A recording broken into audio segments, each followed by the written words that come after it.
everybody, welcome to the EduFriends Afrikaans reading course. This is book 3 of phase 4. The title is Gevoelens, which in English means feelings. In English we would say, I feel content.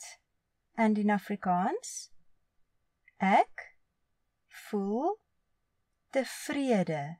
Ek voel tevrede.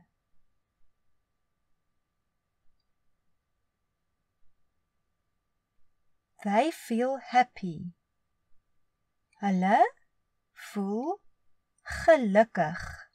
Hulle voel gelukkig.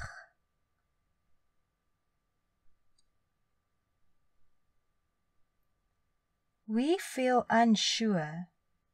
Ons voel onseker. Ons voel onseker.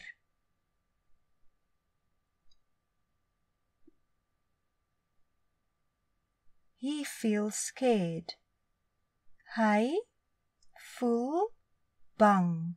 Hy voel bang.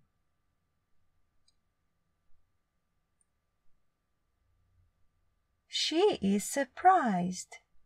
Sy is verras. Sy is verras.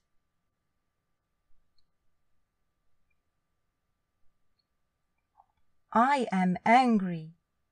Ek is kwaad. Ek is kwaad.